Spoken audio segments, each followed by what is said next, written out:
Olá, seja muito bem-vindo. Começa agora o JR Entrevista. Hoje com a gente o senador Rodrigo Cunha, do PSDB de Alagoas. O senador é presidente da Comissão de Ciência e Tecnologia, também faz parte da Comissão do Meio Ambiente e da Frente Parlamentar dos Senadores dos Estados do Norte e do Nordeste. Senador, seja bem-vindo, um prazer recebê-lo. É um prazer enorme estar aqui falando de um assunto de extremo interesse nacional e com certeza as pessoas que estão acompanhando em casa vão ficar felizes com o que vamos conversar. Muito bem, senador. A gente quer começar falando sobre a CPI da pandemia, que já tem avançado bastante, já ouviu boa parte daquelas pessoas que já estavam meio que previamente definidas. Qual a sua visão? Como é que o senhor analisa os trabalhos da CPI até aqui?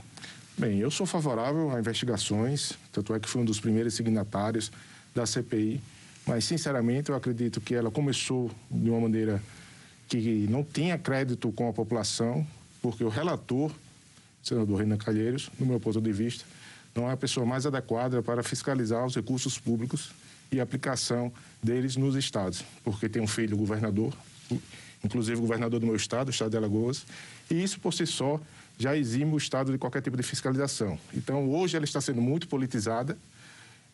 No meu ponto de vista, não pode ser o assunto principal do Brasil.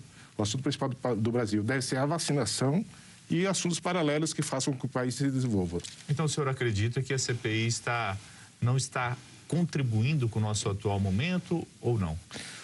Atualmente, já com essas 3 semanas de CPI, o que se percebe, e aqui não é apenas a minha opinião, eu ando nas ruas, converso com as pessoas, é que há sim um palanque político antecipado. O senhor pediu e recomendou recentemente à CPI que houvesse investigação de governadores pela compra de respiradores. Como é que está isso? Os estados do Nordeste, eles se associaram a um consórcio para adquirir respiradores. Pagou de maneira antecipada, não recebeu esses respiradores, foi utilizado recurso público e o povo tem direito de saber por que não recebeu de volta esse dinheiro. Foi o calote aplicado aos estados. E há sim a comprovação de que se tem recursos federais envolvidos. Então, fui signatário da primeira CPI, fui signatário da segunda, que diz respeito exclusivamente à destinação desses recursos. No entanto, a investigação não está caminhando a esse ponto. E isso faz com que ela tenha, sim, um foco direcionado, um foco que acirra ainda mais o momento que nós vivemos, e o Brasil não precisa disso, de divisão. Hoje o momento é de união, de buscar soluções para que as vacinas cheguem o quanto antes e que diminua todo o sofrimento das pessoas, das empresas e que a gente consiga enxergar uma luz no fim do túnel. E o que o senhor está acompanhando nos bastidores lá do Senado Federal? A gente vem com uma série de CPIs no país que não tiveram nenhum efeito prático. O senhor acha que essa CPI ela vai ter o encaminhamento, o indiciamento, o pedido de indiciamento de algumas pessoas, ou, mais uma vez, nós vamos ver muita discussão e pouco efeito prático? Nós temos vários casos de CPIs que terminaram em pizza. Sinceramente, esta pode ser que apresente situações para que se haja uma investigação maior pelo Ministério Público, sem dúvida nenhuma. Os responsáveis têm que ter consequências pela quantidade de mortes que aconteceu no país, mais quase 500 mil brasileiros mortos, sem dúvida nenhuma. Mas o que não se pode agora é paralisar o país com foco único e exclusivamente na CPI e esquecer a necessidade do desenvolvimento e da necessidade também com que as vacinas sejam a prioridade absoluta. Então, hoje, como presidente da Comissão de Ciência e Tecnologia, eu entendo e cada vez mais reconheço a importância de se investir em ciência. Ciência para vacinação, para a vacina nacional. A vacina que vai ser aplicada não é só agora. A expectativa e a tendência é que todos os anos se tenha novas vacinações e o Brasil tem total condição de ter sua própria vacina. Até importante quando o senhor fala que boa parte das CPIs ultimamente terminaram em pizza.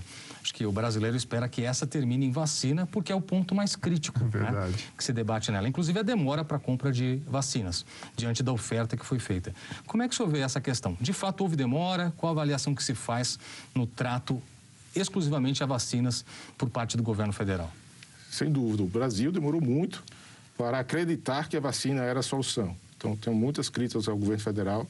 Ficou demonstrado isso em vários momentos, não apenas só agora na CPI, mas ainda há tempo de fazer tudo o que está ao nosso alcance. Então, todos nós temos grande responsabilidade, não apenas com a vacina, mas claro que é a prioridade absoluta, mas também com os cuidados sanitários, evitar aglomerações, usar máscaras e respeitar o distanciamento. O senhor também é integrante da comissão que trata da questão da defesa do consumidor. E aí, durante a pandemia, a gente viu aí a flexibilização de várias regras, né? nessa relação de consumo no setor aéreo? A gente viu relacionado também a eventos, mudanças. Como o senhor acha que ficou a relação de consumo durante a pandemia? Bem, eu acho que o maior símbolo dessa pandemia também está sendo o comércio. As empresas que tiveram que antecipar a tecnologia e do menor negócio, do mercadinho da esquina aos grandes negócios, todos estão hoje de maneira digital. Então, foi um avanço tecnológico enorme e, com isso, aumentou também os atritos de consumo. Então, por isso que eu também apresentei um projeto de lei no sentido de criar uma espécie de moratória para a cobrança dos serviços essenciais, como, por exemplo, a fatura de energia elétrica, de gás, de gasolina, durante o período de pandemia, que foi onde aconteceu uma grande redução do poder aquisitivo da população. Então, as pessoas estavam... Isso seria deixado para o pagamento ser feito quando? Após a pandemia? Mas nós já estamos com quase 1 ano e meio de pandemia. Exato. A ideia inicial eram 6 meses, em alguns serviços essenciais, tendo demonstrado que houve uma redução da renda do cidadão, que fosse suspensa aquele pagamento, não deixar de pagar, mas sim pagar em um outro momento. Então, não sou eu, mas outros senadores também apresentaram projeto nesse sentido, mas eu acredito que o assunto que também me faz estar aqui hoje, que é falar sobre o superendividamento, tem uma relação direta com a pandemia, porque o superendividamento está justamente na situação em que as pessoas não conseguem mais pagar as suas despesas com as suas receitas. Pois é, o senhor foi relator da lei do nome limpo, né, que trata justamente sobre isso, a tentativa de evitar o superendividamento. Foi aprovada recentemente. O que se espera? Será que isso vai ajudar realmente a população? Porque a gente sabe que a pandemia afundou ainda mais boa parte dos brasileiros. Mas já era uma situação que vem de algum tempo, né? É uma questão cultural, na verdade. Como resolver isso? Sim, essa lei, que está sendo conhecida como a lei do nome limpo, ela surgiu como sendo a lei de combate ao superendividamento, com ações de prevenção do superendividamento, que é um conceito novo, conceito cunhado, inclusive, por uma comissão de juristas que foi chamada pela presidência do Senado Federal para apresentar um projeto que modernizasse o Código de Defesa do Consumidor. Então, há 11 anos atrás, surgiu a lei do superendividamento, que é a lei do nome limpo hoje. Então, essa lei, ela foi feita pelos maiores especialistas, pessoas que fazem a doutrina consumerista no país, para que o Brasil ficasse numa situação de igualdade com outros países. Fazendo aqui um simples resumo. Do mesmo jeito como um tempo atrás foi necessário demonstrar que a pessoa jurídica ela ia à falência e o Estado teve que criar condições para uma recuperação judicial da pessoa jurídica, da mesma maneira, hoje, um problema que é tido como individual vai passar a ser um problema social e coletivo, ou seja, o cidadão que está endividado, que agiu de boa fé, que teve uma queda na sua renda, o Estado agora vai dar condições, através dessa legislação, de fazer com que ele se recupere. E ele se recuperando, isso é bom para ele. Quando eu falo para o cidadão em si, estou falando também da família, estou falando do ambiente de trabalho, porque uma pessoa, quando está endividada, ela tem reflexos pessoais, desde o estresse, mas também até as fugas da realidade, cai no alcoolismo, na depressão, e envolve toda a família no problema. Mas também esse projeto, que vai se transformar em lei logo, logo, ele será benéfico para as empresas, que não tinham mais expectativa de receber aqueles recursos, e para a economia, devido a uma segurança maior nos negócios. Então, dessa forma, de um lado nós temos as pessoas que querem pagar de boa fé, e do outro lado as empresas que querem receber.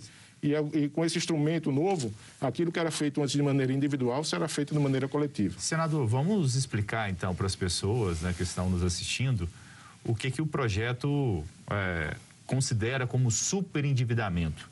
Em que momento que essa pessoa passa a ser enquadrada nesse perfil e o que ela vai poder fazer para sair dessa situação? O superendividamento, ele se dá justamente com a pessoa de boa fé que não consegue mais... Mas tem um valor específico? Quantas vezes o valor à renda dessa pessoa? Não. O projeto trata dessas peculiaridades? Ele coloca algumas exceções. A exceção é quem age de má fé, já está excluída, ou seja, aquela pessoa que comprou um produto ou adquiriu um serviço e sabendo que não conseguiria pagar, então agiu de má fé. Também situações que envolvem o sistema habitacional e situações que envolvam tributos, né? Multas, impostos. Então, essas situações não entram. O resto, tudo fora isto, que é relacionado ao sistema financeiro, inclusive, vai fazer parte. Então, aquela pessoa que está nos assistindo, que deve ao cartão de crédito, à companhia de energia elétrica, que deve à financeira, o automóvel financiado, e não consegue mais pagar as suas despesas, porque quando ela adquiriu... Bola de neve, né? Quando ela adquiriu, ela tinha condições, mas surgiram situações na sua vida, nós podemos chamar de acidentes da vida, que fez com que a sua renda caísse, ela agora vai ter uma oportunidade de buscar órgãos oficiais, o PROCON, o Defensoria Pública, juizados especiais, para fazer negociações. Então, é uma fórmula de sucesso já conhecida no país. Nós temos vários feirões que são realizados pela Serasa, pelo SPC e pelos PROCONs, com grandes índices de resolutividade, e agora isso vai ser institucionalizado. Então, é um momento novo para o povo brasileiro. Então, as pessoas que estão me acompanhando, principalmente os idosos, que às vezes, na hora de puxar o seu extrato, se era para ele receber R$ 1.200, na hora quando ele vai sacar, só tem R$ 400, R$ 300, porque já tem um crédito consignado, já tem um cartão de crédito, já tem as outras faturas que há um débito automático na sua conta. Ele agora vai poder reservar, há uma inversão em toda essa lógica, vai poder reservar um percentual para pagar as dívidas, percentual esse estipulado, pelo menos se for seguir a jurisprudência, em 30%, e o restante ele usar para a sua existência, ou seja, para pagar as suas contas. Então, é um novo momento, no momento de pandemia. É muito bem-vindo um projeto como esse. Repito, um projeto que há 11 anos tramitava no Congresso Nacional, que há 4 anos tramitava na Câmara de Deputados e que agora foi aprovado pelo Senado Federal e está aguardando sua sessão. Bom, e você pode assistir ao JR Entrevista na Record News às 10h40 da noite, no portal RI7, no Play Plus, no Jornal da Record, no JR 24 horas, à 00h30 e também nas nossas redes sociais, Cléber. Senador, o senhor também preside a Comissão de Ciência e Tecnologia no Senado, que discute a tão sonhada e esperada, né, Tiago, a implantação da tecnologia 5G. Esses dias apareceu até aqui no celular 5G disponível, mas eu vi que não está. Ele busca o sinal, mas não funciona. Ainda não. Qual é a expectativa para que a gente tenha essa realidade palpável aqui? Palpável, entre aspas, né? Bem, como presidente de uma comissão importante, que é a Comissão de Ciência e Tecnologia, eu acredito que um dos grandes temas é justamente a expectativa de que o 5G, a tecnologia 5G, que já é realidade em muitos outros países, seja realidade também no nosso país. Eu sei que a realidade brasileira é muito diferente. Tem locais que nem o 3G chega, o telefone não funciona. No entanto, nós estamos falando de 5G porque é necessário. Então, nessa maneira, também há um desenho para que a comunicação chegue para toda a população de maneira universal e o 5G chegue primeiro nas grandes capitais, e nas grandes cidades. Então, a expectativa é que no próximo mês já aconteça o leilão, pelo menos essas foram informações passadas pelo presidente da Anatel. Agora em julho já. A expectativa era essa, após uma manifestação do Tribunal de Contas da União. Então, era dado um prazo de 60 dias, esse prazo deve finalizar agora em julho. Então, se não houver nenhuma novidade, a expectativa é que seja realizado esse leilão e aí sim consiga também, e a nossa preocupação como presidente da Comissão de Ciência e Tecnologia, é olhar para que não aconteça desigualdade regional, ou seja, olhe apenas para o sul, sudeste, que são regiões naturalmente mais rentáveis, e esqueçam as outras regiões, norte, nordeste e sudeste. E vocês estão acompanhando todo o processo de venda dessas frequências, né, do leilão que vai ser realizado? Vocês estão acompanhando as regras que estão sendo estabelecidas? São regras que, na visão de vocês, vão trazer benefícios mesmo para a população? Sim, porque eu vou falar na tecnologia 5G, a gente não fala apenas na comunicação, como estamos acostumados em utilizar o telefone ou os dados. Vamos falar aqui de uma nova era tecnológica para as máquinas, para a saúde. A telemedicina vai ter um avanço gigantesco, sem dúvida nenhuma, já é uma realidade, mas vai passar para um outro patamar. A educação, da mesma maneira. Então, todas essas regras estão sendo acompanhadas, várias audiências públicas já foram realizadas, tanto na Câmara como no Senado, e acredito que nós já estamos com um ambiente maduro para trazer essa discussão através do leilão e aí sim disponibilizar o quanto antes para a população. Agora, o senhor citou um ponto muito importante, que é tentar universalizar a tecnologia. Ao passo em que a gente vai ter o 5G disponível para algumas capitais, a gente tem várias regiões que não tem realmente o 3G, como o senhor falou. O que implica numa série de coisas, para pequenos negócios, para escolas, enfim. Todas essas pessoas têm uma dificuldade enorme de acesso. O que está sendo feito ou pode ser feito para melhorar essa situação? Então, imagina só a situação. Há pouco mais de um mês foi sancionada a lei do governo digital, dizendo que todos os serviços públicos também devem ser disponíveis através da maneira digital. Então, como eu falo para a população que para utilizar um serviço público você tem que usar tecnologia se você não tem o acesso à rede de tecnologia. Então, nesse projeto, nesse caminhar do 5G, da tecnologia 5G, também vai ter uma contrapartida em levar as outras bandas, o 4G, para onde não tem hoje um meio de comunicação. Então, vai ter, sim, nesses pacotes, nesses lotes feitos, a necessidade de se universalizar no país a tecnologia da informação. E, na opinião do senhor, o que precisa ser regulamentado sobre as plataformas digitais que hoje não seguem regras como outros meios de comunicação? Bem, é um momento que nós estamos vivendo em que a tecnologia ela está cada vez mais acessível, mas também se busca dar uma segurança para que se tragam investimentos internacionais sem perder a nossa autonomia como país.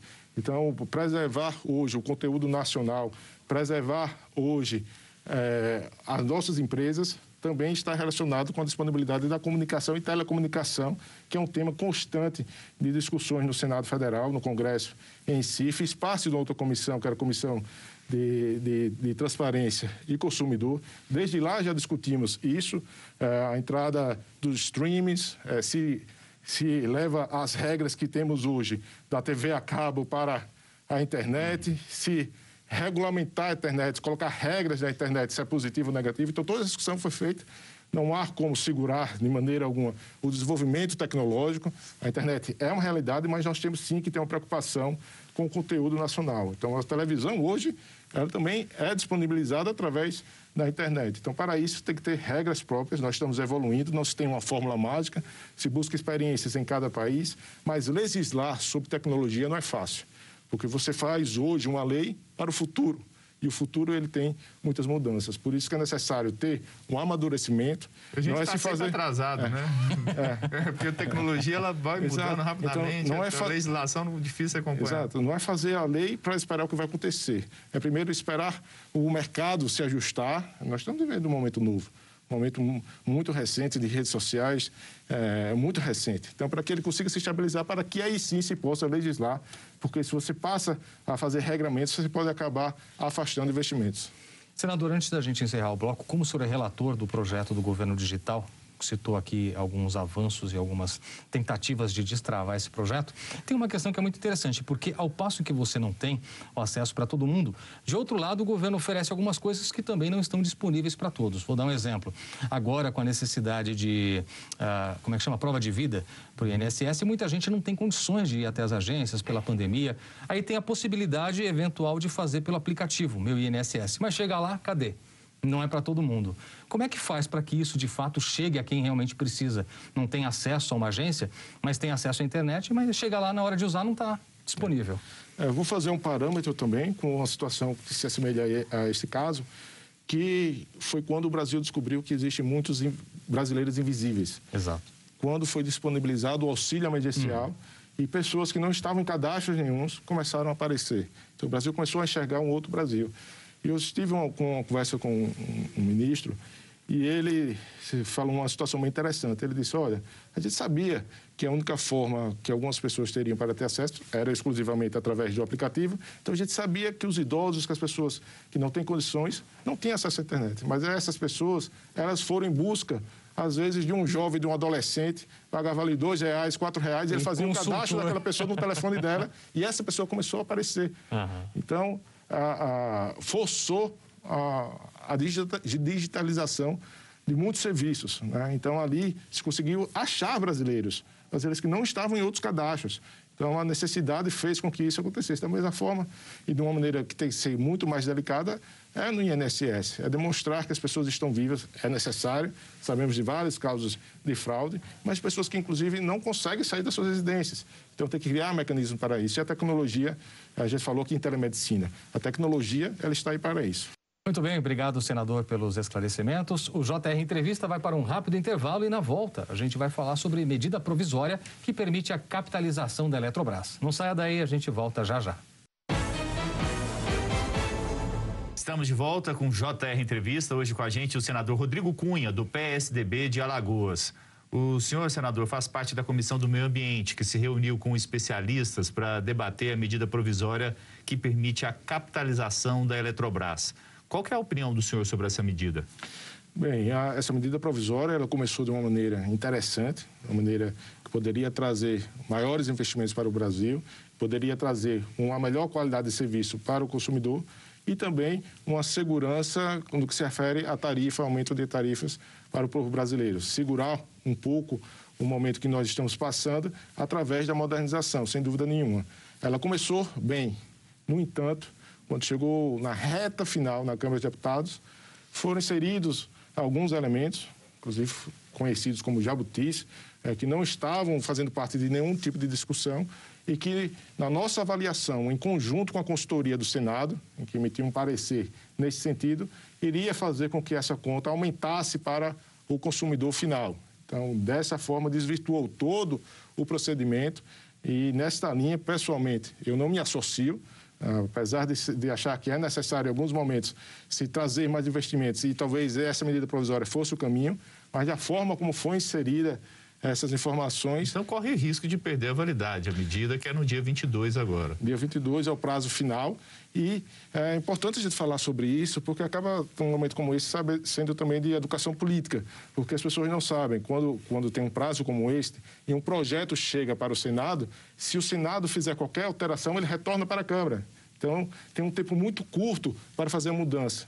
E se coloca, muitas vezes, contra a parede do próprio senador, dizendo, olha, é melhor você aprovar como Estado do que retornar o projeto, a medida provisória. Mas, nesse caso, a gente não pode perder nossa autonomia de ser, sim, uma casa revisora, analisar a situação e retornar para a Câmara.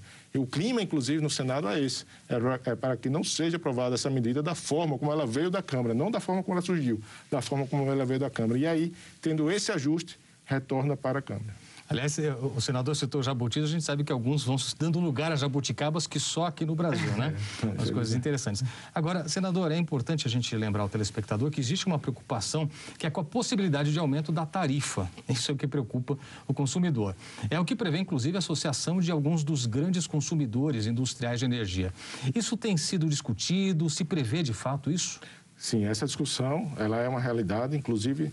Não é apenas no achismo, e sim com estudos aprofundados. Estudos esses que a própria consultoria do Senado também atestou, e que seria, numa situação como essa que foi posta, aprovada essa medida provisória, poderia aumentar o valor da tarifa, que já é altíssimo para o povo brasileiro. Então, não tem como se associar a um projeto como esse, da forma como foi, no momento que nós estamos vivendo, é algo inaceitável.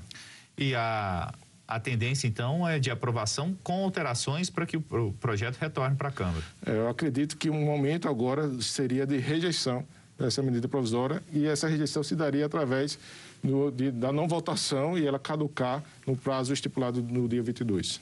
O senhor fez recentemente críticas à questão que envolve a redução no histórico de orçamento do CNPq. Qual a crítica principal? Por que o senhor levantou essa bandeira, né? Bem, eu sou o presidente de uma comissão, que é uma comissão Ciência e Tecnologia. Então, eu sei o quanto é importante investir na nossa ciência. O momento que nós estamos vivendo de pandemia, se não for agora, não vai ser mais nunca, em que demonstra a importância da ciência. Vocês são jornalistas, o tempo todo se fala em respeitar a ciência, se ouvir a ciência. O momento é este agora. E como nós estamos percebendo isso e não vamos valorizar aqueles que estão fazendo pesquisas, que são cientistas que precisam, sim, durante anos, de do nosso país para dar o retorno e dar o retorno. Falamos aqui sobre a vacina nacional. A vacina nacional vai ser feita com pesquisadores estrangeiros? Não, tem que ser feita com pesquisadores nacionais. Nós temos talentos para isso. Então, por isso que, infelizmente, ainda é necessário brigar para não ter retrocesso, não ter diminuição dos recursos repassados às pesquisas, à ciência e não só não diminuir, deve ser, na verdade, estimulado. Obrigado, senador. O JR Entrevista faz uma pequena pausa. No próximo bloco, um pouco mais sobre a lei do superendividamento. Continue com a gente. De volta com o JR Entrevista, o nosso convidado de hoje é o senador Rodrigo Cunha, do PSDB de Alagoas, e a gente volta a falar um pouquinho sobre o projeto que tenta evitar o superendividamento, senador. Educação financeira, o senhor já citou aqui, é uma das melhores maneiras de tentar fazer com que a população, as pessoas entendam que se endividar não é a melhor saída, ao contrário. Isso no Brasil é um pouco carente, né? As pessoas não têm muito acesso. Como expandir, como trazer isso para as pessoas de diversas classes sociais, em diversos locais do país? Bem, ao falar sobre educação financeira, a gente fala sobre essa nova lei, a lei que combate e traz formas de tratamento e prevenção ao superendividamento, que é a lei do nome limpo. E nesta lei, ela adiciona como sendo um direito básico do consumidor o acesso à educação financeira. Então, isso quer dizer o quê? Quer dizer também que há responsabilidade para os fornecedores. Vou aqui dar um exemplo. Hoje é muito difícil responsabilizar uma financeira, um banco, pela concessão do crédito. Muitos créditos que são dados não exigem garantia, faz uma publicidade agressiva dizendo que é sem juros, faz uma publicidade dizendo que não vai fazer consulta ao SPC ou Serasa. E o assédio também é uma coisa impressionante, né? Assédio chega a ser abusivo. Exatamente, é abusivo, a palavra é essa, é abusivo. E isso faz com que o cidadão que não tem acesso à informação, à educação financeira, ele acaba, numa situação vulnerável, recebendo um valor que ele não sabe, na verdade, como vai pagar. Então, esse projeto ele veio trazer uma responsabilidade ao conceder o crédito, podendo, assim, gerar para o fornecedor a própria orientação do dever de cautela. Ou seja, se alguém vai contratar algum serviço, vai receber algum crédito no seu cartão, ele tem que ser informado que aquele valor corresponde a tantos por cento da sua renda, ou então até ser negado em algumas situações. O que não se pode é dar crédito à vontade sem se preocupar se o outro lado, o consumidor, tem condição de pagamento ou não. Então, a nova regra, ela também traz isso, traz uma nova forma de se divulgar, não pode mais essas publicidades. Emprestamos dinheiro sem consulta ao SPC ou Serasa, com 0% de juros, porque isso não é uma realidade. Então, há essa responsabilidade. Do outro lado, o cadastro positivo, que foi aprovado recentemente, ele trouxe consigo uma ferramenta nova que se chama o Score, né? Uma pontuação de cada cidadão. E, ao conceder um crédito, o estabelecimento também é obrigado a olhar a classificação do cidadão para saber se ele tem ou não condição de realizar esse pagamento. Então, a educação financeira, ela está sendo colocada no Código de Defesa do Consumidor como sendo um direito do consumidor, e isso naturalmente traz um fomento maior de uma política pública voltada para isto, pelo Estado, pela União e pelos governos. A gente está chegando ao fim do programa, senador, e houve uma decisão importante do PSDB com relação às eleições do ano que vem, de realizar prévias dentro do partido. Como que o senhor vê essa movimentação e como que o PSDB vai chegar para as eleições do ano que vem? Bem, o PSDB é um partido grande, o PSDB ele se posiciona nacionalmente como sendo um partido de centro, e eu acho que as pessoas estão buscando isso, não é mais os extremismos. Nós temos bons quadros dentro do PSDB, no qual destaco o governador do Rio Grande do Sul, Eduardo Leite, tem o João Dória também, o candidato, o senador Tasso, que tem uma experiência gigantesca, e vamos ganhar um momento de debate democrático através das prévias. Então, a prévia dentro do PSDB já está estruturada de uma maneira que teremos, sim, bons debates, mas antes dos nomes, chegando às propostas. E aí, internamente, sendo aprovado o nome desses candidatos, com certeza o Brasil terá um bom candidato. Obrigado, senador. O JR Entrevista fica por aqui. Lembrando que você pode assistir ao programa na Record News às 10h40 da noite, no portal R7, no Play Plus, no Jornal da Record, no JR 24 horas, à meia-noite e meia, e também nas nossas redes sociais. Mais uma vez, senador Rodrigo Cunha, do PSDB de Alagoas, obrigado pela presença aqui no JR Entrevista. Obrigado também a você pela companhia. A gente se vê no próximo programa. Até lá.